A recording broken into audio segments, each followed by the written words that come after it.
दोस्तों, ये जो वीडियो है इसमें हम आज बात करेंगे। दोस्तों, इससे पहले हमने एक वीडियो अपलोड किया था कल, तो उसमें हमने 3 दिसंबर यानी 3 दिसंबर का जो एक पेपर था स्टेट का पीजीटी का, कौन सा पीजीटी का, वो सोल्व किया था। और टीजीटी का एग्ज़ाम है दोस्तों, जैसे 4 दिसंबर को टीजीटी स्टेट है ना, टीजीटी टेट का जो एग्ज़ाम है वो सोल्व करेंगे इस वीडियो के माध्यम से। तो पहले वाला जो प्रश्न पत्र है जो मैंने अपलोड किया था, सोल्व किया था, आप लोगों ने बहुत ज़्यादा उसको लाइक किया, तो उसी को मैं देखते हुए जो टीजीटी का पेपर मेरे पास उपलब्ध हो गया है, किसी स्टूडेंट ने मेरे पास भेजा, तो उपलब्ध होते ही मैं जैसे ही इसको सोल्व करके और आपके सामने जो है प्रस्तुत कर रहा हूँ इस वीडियो के माध्यम से। तो ये वीडियो लास्ट तक पूरा देखें। देखिए, कला का जो कोई भी ओल्ड पेपर होता है ना, ये नहीं है कि ये टेट का है, मैं टीजीटी की तैयारी कर रहा हूँ तो मैं ये नहीं देखूंगा, या मैं आरपीसी की तैयारी करूँगा तो ये नहीं देखूंगा। देखो, ये प्रश्न पत्र आपको पुराने जहाँ भी जैसे भी मिले ना, ये ज़रूर आपको पढ़ने चाहिए। क्यों? ये जो टेट का पेपर है ना, यकीन मानो टेट का पेपर आप आरपीसी के तीनों चारों पेपर ले लेना, ठीक है, एनयूएस के ले लेना, डीएसएसबी के ले लेना, बस ये 4 पेपर ही आप ले लेना पुराने, और उनमें से देख लेना एक भी क्वेश्चन बाहर नहीं है टेट का। किताबें पढ़ने की जरूरत ही नहीं है आपको। तो ये चीज़ रियल है, सत्य बातें होती हैं, क्योंकि क्वेश्चन जो बनने लायक है वही बनते हैं, अटपटे क्वेश्चन नहीं बनते एग्जामों में, ठीक है। तो ये थोड़ा सा ध्यान रखना, पुराने पेपर सभी के लिए महत्वपूर्ण होते हैं। तो चलिए वीडियो शुरू करते हैं बिना समय गवाते हुए। फिर बोलोगे सर ये क्या है, भाषणबाजी कर रहे हो, फिर ऐसे ऐसे कमेंट करते हो ना आप लोग। तो चलिए, पहला प्रश्न देखिए, निम्नलिखित में कौन सा रंग नीले का पूरक है। अब देखिए, नीले का विरोधी रंग पूछा गया है, तो यहाँ पर एक स्टूडेंट ने पीला कर रखा है। अब देखो, नीले का विरोधी कैसे हो सकता है भाई? पीला, लाल, पीला और नीला, ये तीनों क्या है आपस में? ये तो प्राथमिक रंग है, ये विरोधी हो ही कैसे सकता है, ये बताओ मुझे। हो सकता है क्या पूरक? प्राथमिक रंग आपस में पूरक थोड़ी ना होंगे। तो ये तो 4 नंबर तो गलत है। तो जाहिर सी बात है, आपको कम से कम पीला ये तो देखना चाहिए था, लाल पीला ये 2 ऑप्शन आपके कट गए, प्राथमिक है, ये तो विरोधी हो ही नहीं सकते। अब ऑप्शन 2 बचे, इनमें से आप कुछ टिक करते तो भी लगते कि हाँ थोड़ा नज़दीक में हो आप, है ना। तो देखिएगा, नीले का पूरक पक्ष है। मैंने बहुत बार मैं वीडियो में जहाँ भी कलर की बात आती है, कोई भी मेरा वीडियो देख लेना यूट्यूब पे स्टडी इन मोबाइल का, जहाँ भी जिसी भी वीडियो के अंदर कलर की, रंगों की बात आती है, कोई भी क्वेश्चन आ जाता है कलर के बारे में, तो ये चीज़ ज़रूर बताता हूँ, एक ट्रिक बताता हूँ आपको। नानी, हल्ला और पेबी, है ना, नानी, हल्ला, पेबी, ये ट्रिक जरूर था। नानी से मतलब देखो, नी से हो गया आपका नीला, ये दे रखा है नीला। नीले का विरोधी पूछा है तो कौन सा? ना से क्या हो जाएगा? नारंगी। नीले का विरोधी कौन सी हो जाएगा? नारंगी हो जाएगा। हल्ला यानी है से हरा और लाल, लाल हरा आपस में क्या है? विरोधी है। पेबी यानी पै से पीला और बै से बैंगनी, पीला बैंगनी आपस में विरोधी, ये ट्रिक है। हल्ला पेबी नानी, ये याद रखना है आपको, नानी से नीला और नारंगी आपस में क्या है? विरोधी है। तो इसका पहला ऑप्शन आपका राइट हो जाएगा। नेक्स्ट प्रश्न देखिएगा, कौन सा तत्व संयोजन के सिद्धांत के अंतर्गत नहीं आता है? तो संयोजन के सिद्धांत के अंदर क्या सामंजस्य नहीं आता है, बाकी रेखा, रूप, रंग, तान, पोत, अंतराल, ये सारी क्या है? कला के तत्व हैं। तो दूसरा ऑप्शन इसका राइट हो जाएगा। अगला प्रश्न देखिए, निम्न में प्रागैतिहासिक चित्रों की सबसे बड़ी श्रृंखला पूछी है। देखिए, प्रागैतिहासिक चित्र जो है ना, सबसे ज़्यादा पूछा है। क्या? सबसे ज़्यादा यानी अधिक, सर्वाधिक जो है प्रागैतिहासिक चित्र कौन से स्थल से मिलते हैं दोस्तों? तो पंचमंडी जो स्थल है ना, वहाँ से सबसे ज़्यादा चित्र मिलते हैं। शहद इकट्ठे करते हुए, शेर का आखेट करते हुए, है ना, जो बहुत सारे चित्र है वो सर्वाधिक कहाँ मिलते हैं? पंचमंडी में मिलते हैं। अगला प्रश्न देखिएगा, निम्नलिखित में कौन सा रंग शीतल रंग? शीतल रंग एक होता है शीतल और एक होता है उष्ण वर्ण और एक शीतल वर्ण। उष्ण का मतलब होता है गर्म रंग और शीतल का मतलब होता है ठंडा रंग। अब देखिए, लाल, नारंगी, पीला, ये तो ठंडे हो ही नहीं सकते। नीला समुद्र होता है, पानी क्या होता है? ठंडा होता है। तो नीला आसमान होता है, ठंडा नहीं होता है। जब मानसून का मौसम होता है तो आसमान पूरा नीला हो जाता है ना, डार्क, तो ठंडी ठंडी हवाएं आती है। तो नीला हमेशा क्या होता है? शीतल यानी ठंडा रंग होता है। ये ऑप्शन सही हो जाएगा। अगला प्रश्न देखिएगा, मरणासन राजकुमारी का चित्र अजंता की किस गुफा में चित्रित किया गया है? देखिए, अजंता जो गुफा है, बौद्ध धर्म से संबंधित जो गुफाएं हैं, उसमें कुल कितनी गुफाएं हैं? 30 गुफाएं हैं। और इसमें जो गुफा संख्या 16 है, उसमें कौन सा है भाई? मरणासन राजकुमारी का चित्र है। तो यहाँ पर कई बच्चे 17 टिक कर रखे हैं, मेरे पास 2-3 पेपर भेजे थे बच्चों ने। तो 17 के अंदर देखिए मरणासन ने 17 के अंदर जो फेमस चित्र है जो पूछते हैं वो है राहुल समर्पण, याद रखना, ठीक है। अगला प्रश्न देखिएगा, चित्रकला का कौन सा तत्व दर्शक को सर्वप्रथम, यानी चित्रकला के अंदर कौन सा तत्व है जो सबसे पहले जो देखने वाला दर्शक है उसको आकर्षित करेगा? तो सबसे पहले देखिए सामंजस्य आकर्षित करेगा। उसके बाद में आप रंग देखोगे, रूप देखोगे कैसा है, रंग कैसा किया गया है, ताने क्या है, वो गहराई में बाद में जाओगे। पहले आपको क्या हार्मोनी यानी सामंजस्य दिखाई देगा, है ना। आँख छोटी बड़ी तो नहीं है, आप साइज ये चीज़ें देखोगे पहले ना। तो इसलिए क्या है, सामंजस्य इसमें पहला ऑप्शन हो जाएगा। अगला प्रश्न देखिएगा, पाल शैली के चित्र किस धर्म और दर्शन से संबंधित हैं? तो पाल शैली दोस्तों क्या है, बौद्ध धर्म से संबंधित है। क्या है, बौद्ध धर्म से संबंधित है। अगला प्रश्न देखिएगा, पाल शैली के क्वेश्चन पीजीटी में भी आ रखे थे। पाल वंश के प्रथम संस्थापक पूछे थे, गोपाल पाल पूछ रखा था इनके। अगला प्रश्न देखिएगा, पाल शैली में चित्रित पांडुलिपियाँ किस धरातल पर चित्रित की गई है? तो ताड़ पत्र पर, ताड़ के जो पत्ते होते हैं उन पर क्या है, पांडुलिपि चित्रित की जाती थी। नेक्स्ट प्रश्न है, द्विआयामी सतह पर त्रिआयामी प्रभाव उत्पन्न करने के लिए क्या आवश्यक है? तो देखिए हमेशा जो हमारी ड्राइंग जो कागज होता है हमेशा वो 2D होता है, उसको 3D बनाने के लिए क्या करना पड़ता है, उसके अंदर छाया प्रकाश दर्शाएंगे तभी तो वो 3D लगेगा ना, उभरा हुआ दिखाई देगा। तो उसमें छाया प्रकाश यानी परिप्रेक्ष्य जो सिद्धांत है इसका इस्तेमाल किया जाता है। तो 4 ऑप्शन यहाँ पर राइट हो जाएगा। अगला प्रश्न देखिए, चित्रकला में स्वर्णिम आयत का जो सिद्धांत है वो क्या है दोस्तों, अनुपात निर्धारित करने की एक विधि है। अनुपात क्या होता है, अनुपात नापतोल होता है। क्या होता है, नापतोल होता है। तो इसमें नापतोल जो अनुपात का सिद्धांत है इसमें बांटा जाता है अनुपात में, तो इस सिद्धांत के अनुसार बांटा जाता है। अगला प्रश्न देखिएगा, पुस्तक राजपूत पेंटिंग किसने लिखी थी दोस्तों? तो ये राय कृष्णदास। कैसे कर दिया भैया आपने, राजपूत पेंटिंग पुस्तक के बारे में पता होगा, जिन्होंने राजस्थान शैली का वैज्ञानिक विभाजन किया था राजपूत पेंटिंग के माध्यम से किया था कि नहीं किया था 1916 में। तो ये किसकी पुस्तक है, आनंद कुमार स्वामी की। तो तीसरा ऑप्शन आप राइट हो जाएगा। अगला प्रश्न देखिएगा, चित्र सूत्र किस पुराण से संबंधित है? तो दोस्तों विष्णु धर्मोत्तर पुराण का एक भाग है। क्या, चित्र सूत्र और विष्णु धर्मोत्तर किसके द्वारा किया गया है, मार्कंडेय मुनि के द्वारा। नेक्स्ट प्रश्न देखेंगे, कलाकार कृपाल सिंह शेखावत किससे संबंधित है? दोस्तों तो ये जयपुर की जो हमारी बल्लू पोट्री है, पिंक सिटी कहाँ की, जयपुर की बल्लू पोट्री, उसका संबंध रखते हैं कृपाल सिंह शेखावत, जिन्होंने दोस्तों बल्लू पोट्री को विश्व स्तर पर पहचान दिलाने की जो श्रेय जाता है किसको, कृपाल सिंह शेखावत को। अगला प्रश्न देखिएगा, चित्रण की उस तकनीक को क्या कहते हैं जिसमें गोंद मिश्रित अपारदर्शी रंग उपयोग किया जाता है? यानी गोंद, समझ गए, गोंद प्लस रंग दोनों को मिलाकर के काम में लेते हैं अपारदर्शी, तो वो क्या कहलाता है, गवास तकनीक कहलाती है। क्या कहलाती है, गवास कहलाती है दोस्तों। और दूसरा ऑप्शन आपका राइट हो जाएगा। अगला प्रश्न देखिएगा, बहुत ही शानदार प्रश्न है, दो प्राथमिक रंगों के मिश्रण को किस नाम से जाना जाता है? दो प्राथमिक रंग यानी जैसे मैंने आपको बताया था, एक हो गया लाल, पीला और क्या हो गया, हरा, 3 रंग थे ना।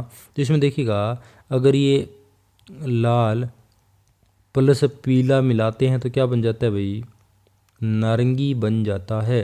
तो यानी ये दूसरा रंग निकल के आ रहा है। कौन सा आ रहा है, द्वितीय रंग आ रहा है। तो आपको दूसरा ऑप्शन यहाँ पे राइट हो जाएगा। अगला प्रश्न देखिएगा, राजस्थानी व पहाड़ी शैली के चित्रों को राजपूत कला की श्रेणी किसने बांटा? राजस्थान शैली को राजपूत शैली में बांटा था ना, राजपूत पेंटिंग मैंने बताया था आपको भी, आनंद कुमार स्वामी ने। कौन सी पुस्तक के माध्यम से, राजपूत पेंटिंग पुस्तक के माध्यम से। अगला प्रश्न देखिएगा, क्यूरास्कोरो क्या है दोस्तों? ये क्यूरास्कोरो तकनीक है ना, इसमें लियोनार्डो विंची वगैरह ना ये लोग काम करते थे पुनर्जागरण काल में। तो ये क्या है, छाया प्रकाश देने की एक उनकी विशेष तकनीक थी, उसको क्यूरास्कोरो कहा जाता है। तो दूसरा ऑप्शन आपका राइट हो जाएगा। अगला प्रश्न देखिएगा, बैंगनी रंग किन रंगों से मिलकर बनता है? तो दो, ये द्वितीय रंग हो गया, तो दो प्राथमिक रंग मिलाएंगे तब क्या बनेगा, बैंगनी रंग बनेगा। तो लाल और नीला मिला देंगे तो कौन सा बनता है दोस्तों, बैंगनी रंग मिलता है, यानी वॉयलेट कलर जो है आपका बनता है। चलिए नेक्स्ट प्रश्न देखिएगा, चित्रकला के तत्व हैं। तो चित्रकला के तत्व कौन कौन से होते हैं? रेखा हो गया आपका, रंग, रूप, तान, पोत, अंतराल, ये क्या चित्रकला के सारे तत्व हैं। इसमें देखोगे संतुलन, ये संयोजन का सिद्धांत आ गया, संतुलन ये भी संयोजन का सिद्धांत आ गया, सामंजस्य ये भी संयोजन का सिद्धांत आ गया, ये तो कट ही गए, प्रभाविता भी संयोजन का सिद्धांत आ गया ना। तो ये आप चीज़ें देख करके आप यहाँ से अंदाजा लगा सकते हो। चलो ठीक है, अगला प्रश्न देखिएगा, निम्न में कौन सी रूप पर्द कला है? अब रूप पर्द यानी जिसमें रूप का प्रदर्शन हो, रूप हमें दिखाई दे। तो चित्रों में रूप हमेशा नजर आते, संगीत में रूप थोड़ी ना आते, सुन सकते हैं, नृत्य में नृत्य वगैरह ये देखते हैं, है ना दर्शक। तो नाट्य हो गया, संगीत हो गया, इनमें क्या रूप नजर, इनमें अभिनय दिखाई देता है, स्वर सुनाई देते हैं, कहीं में ध्वनियाँ आती है। चित्र में ना तो ध्वनि आती है ना स्वर आती है, इसमें ओनली क्या रूप दिखाई जाते हैं, हमें ना रूप नजर आते हैं। अगला प्रश्न देखिएगा, इम्पेस्टो तकनीक का संबंध है। तो इम्पेस्टो तकनीक क्या होती है दोस्तों, ये देखिए इम्पेस्टो तकनीक होती है मोटे मोटे क्या, मोटे मोटे घातों में क्या लगाना भाई, रंग लगाना। मोटे मोटे घातों में क्या लगाना, रंग लगाना। तो मोटे मोटे घातों में रंग किस में लगाते हैं, तेल रंगों में। कैनवास के ऊपर काम करते हैं तो चाकू से, नाइफ से, जो है चम्मच से रंग लगाते हैं ना मोटे मोटे, तो वो क्या कहलाता है, इम्पेस्टो कहलाता है, तेल रंग के अंतर्गत होता है। अगला प्रश्न देखिएगा, भारतीय कला के 6 अंग किस पर लागू होते हैं। तो भारतीय चित्रकला के 6 अंग होते हैं, तो चित्रकला पर ही लागू होंगे, जाहिर सी बात है। तो पहला ऑप्शन यहाँ पे राइट हो जाएगा। अगला प्रश्न देखिए, मधुबनी शैली किससे संबंधित। दोस्तों मधुबनी जो है ना, ये क्या एक लोक कला है, क्या है, एक लोक कला है। कहाँ की है दोस्तों, ये बिहार की लोक कला है। अगला प्रश्न देखिएगा, अनुपात को अन्य किस रूप में जाना जाता है। तो अनुपात जो है दोस्तों, उसको संबंधता का सिद्धांत भी कहते हैं। अनुपात का दूसरा नाम क्या है, संबंधता का सिद्धांत कहा जाता है। तीसरा ऑप्शन। अगला प्रश्न देखिएगा, ललित कलाएं कितने प्रकार की मानी गई है। तो दोस्तों ललित कलाएं 5 प्रकार की बताई गई है, जिसमें कौन कौन सी बताई गई आपकी, एक तो चित्रकला बताई गई है, सॉरी चित्रकला, एक आपकी मूर्तिकला, संगीत कला, काव्य कला, और एक आती हो जाती है वास्तु कला। ठीक है, भवन निर्माण वगैरह बनाते हैं, है ना, काव्य वगैरह ग्रंथ लिखते हैं, संगीत होती है, मूर्ति होती है, चित्र, ये 5 कलाएं क्या है, ललित कला के अंतर्गत मानी जाती है। अगला प्रश्न देखिएगा, क्योंकि कई बार क्वेश्चन ऐसा आ जाता है, निम्न में से कौन सी है जो ललित कला में शामिल नहीं है। अगला प्रश्न है, BS वाकणकर को कौन सी शिलाश्रय खोज। दोस्तों वाकणकर जो है, प्रोफेसर वाकणकर ने भीमबेटका गुफा चित्रों को खोजा था, ये सभी को ही पता होगा। अब देखिए, प्रवाह है और लय क्या है, ये एक प्रकार का क्या है, रिदम इज क्या है, एन ऑर्डर, ये क्या है, एक व्यवस्था है भाई। लय और प्रवाह क्या है, एक व्यवस्था है। अगला प्रश्न देखिएगा, निम्न में से कौन सा चित्रकला का तत्व नहीं है। अब देखिए यहाँ पर देखेंगे, चित्रकला का तत्व नहीं पूछा है, तो रेखा, रूप, रंग, तान, पोत, अंतराल, ये सारे क्या है, चित्रकला के तत्व है। संतुलन अभी आपको ऊपर बताया था मैंने, ये क्या है, संयोजन का सिद्धांत है। तो इसमें चौथा ऑप्शन आपका राइट हो जाएगा। आपने रेखा सबसे पहले, भाई कला के तत्व पढ़ते हैं तो सबसे पहले रेखा आती है, आपने रेखा कैसे कर दिया, क्या हो जाएगा, यहाँ पे संतुलन होगा। अगला प्रश्न देखिएगा, कौन सी रेखाएं नाटकीय प्रभाव उत्पन्न करेगी। तो देखिए कर्णवत जो रेखाएं होती है, कौन सी रेखाएं, कर्णवत जो रेखाएं होती है, वो क्या प्रभाव करेगी, क्या प्रभाव उत्पन्न करेगी, नाटकीय प्रभाव उत्पन्न करेगी।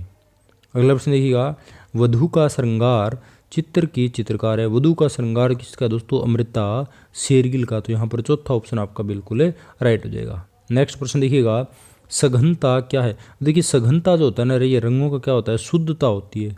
सघन तो शुद्ध होना होता है इसमें रंग को, इसमें रंगों की तीव्रता होगी, ना कि रंगों का मिश्रण थोड़ी ना होगा, रंग मिक्स थोड़ी करेंगे, मिक्स करती सघनता थोड़ी ना रहेगी, अशुद्धता हो जाएगी, है ना। तो ये क्या हो जाएगी, रंगों की तीव्रता।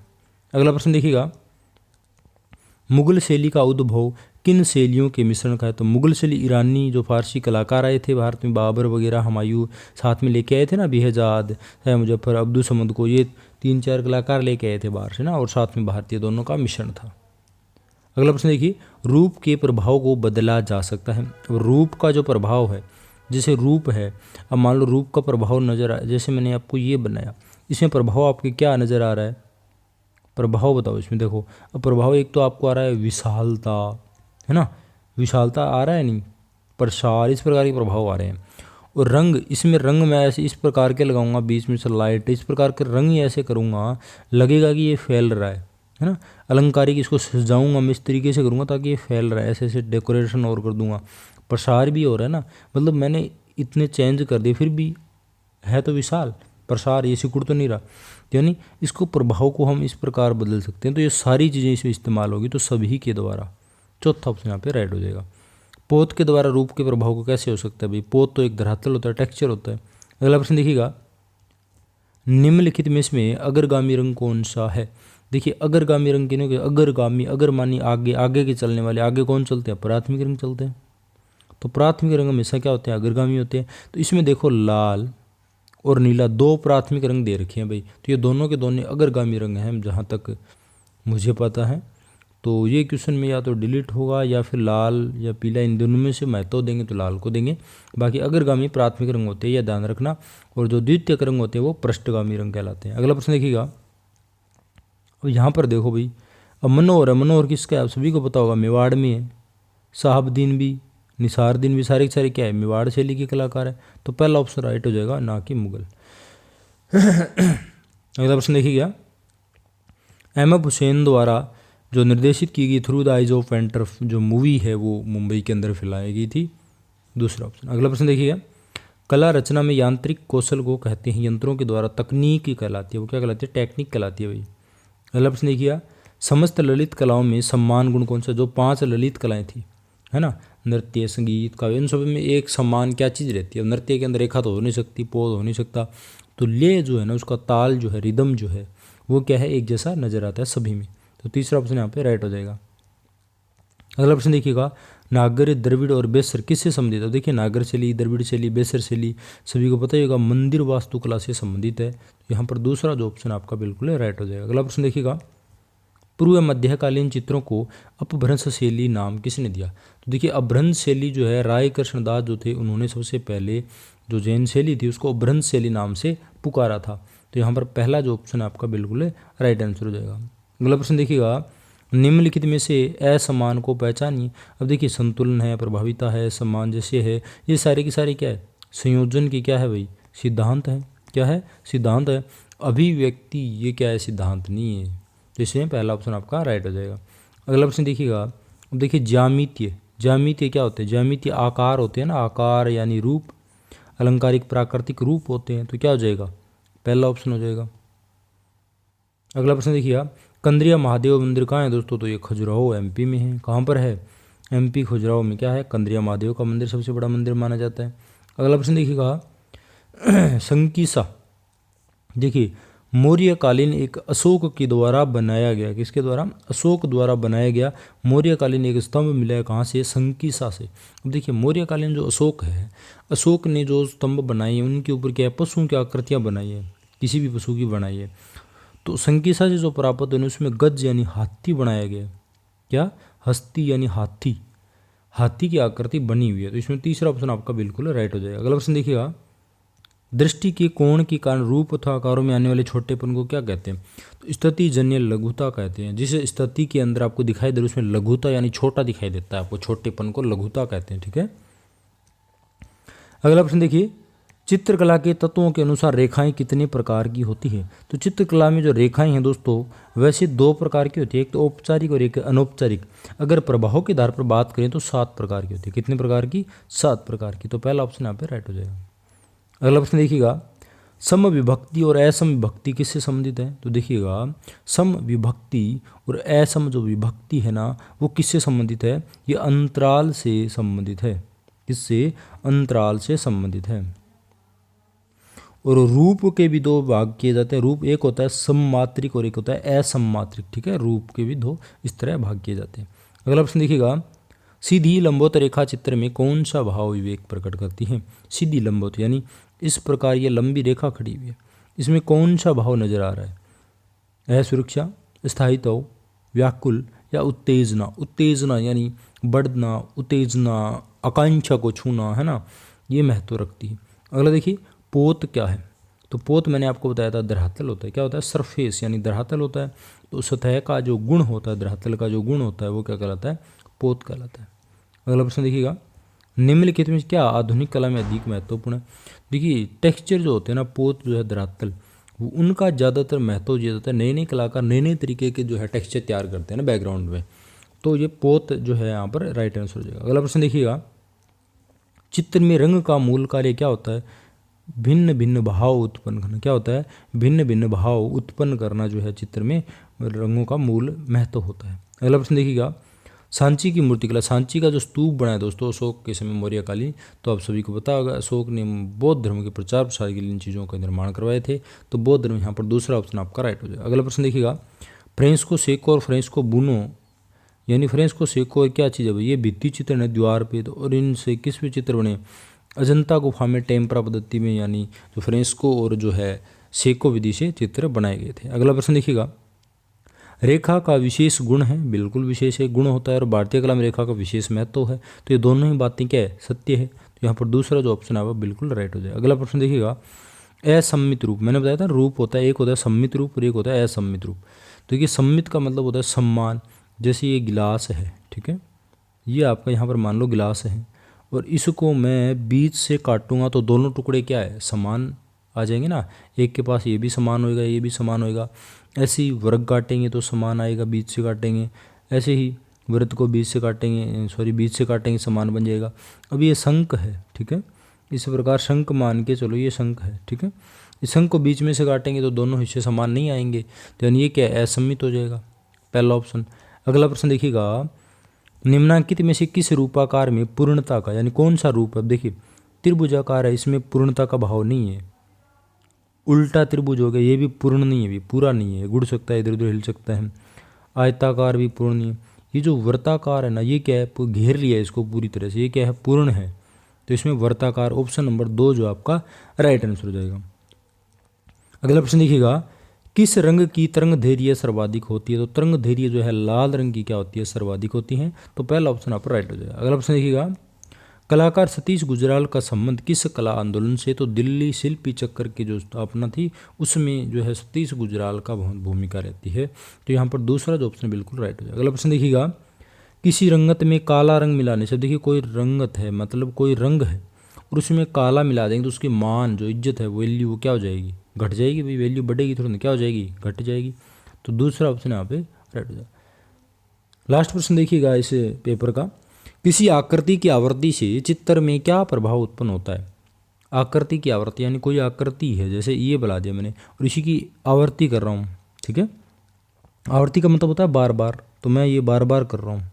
अब बताओ क्या हो रहा है इसमें, बेचैनी हो रही है क्या आपको, नाटकीयता आ रही है, समर्पण हो रहा है, क्या हो रहा है इसमें, ले आ रहा है, क्या आ रहा है, ले प्रवाह है। जैसे मैंने एक बना दिया, फिर एक और बना दिया, एक और बना दिया, एक और बना दिया, ऐसे ऐसे बनाता जा रहा हूँ, आवृत्ति कर रहा हूँ, इसमें क्या आ रहा है, ऐसे ऐसे कर रहा हूँ, ले आ रहा है, इसमें क्या आ रहा है, प्रवाह आ रहा है। तो दूसरा ऑप्शन जो है इसका लास्ट प्रश्न क्या हो जाएगा आपका, राइट हो जाएगा। दूसरा ऑप्शन यहाँ पे राइट हो जाएगा। तो ये था दोस्तों एचटेट टीजीटी का जो है पेपर सोल्व किया है, और पीजीटी का भी मैंने सोल्व करवा दिया है, तो वो नहीं देखा है तो इस वीडियो के नीचे डिस्क्रिप्शन में जा करके आप देख सकते हो। इसी प्रकार नई नई वीडियो देखते रहने के लिए हमारे चैनल को सब्सक्राइब करें। हमारे दोस्तों टेलीग्राम पे ग्रुप है हमारा स्टडी इन मोबाइल, उसको भी ज्वाइन करें, और स्टडी इन मोबाइल करके हमारा जो है एक इंस्टाग्राम अकाउंट भी है, जैसे STUD स्टडी, और यहाँ पे स्लैश लगा के इन मोबाइल लिख के आप टेलीग्राम पे सर्च करोगे तो हमारा ग्रुप मिलेगा। इंस्टाग्राम पे भी हमें फॉलो कर सकते हो। और बाकी आप कोई भी जानकारी चाहिए तो नीचे कमेंट कर देना, किसी में कोई डाउट हो या कुछ पूछना हो तो आप कमेंट कर सकते हो। मैं धन्यवाद।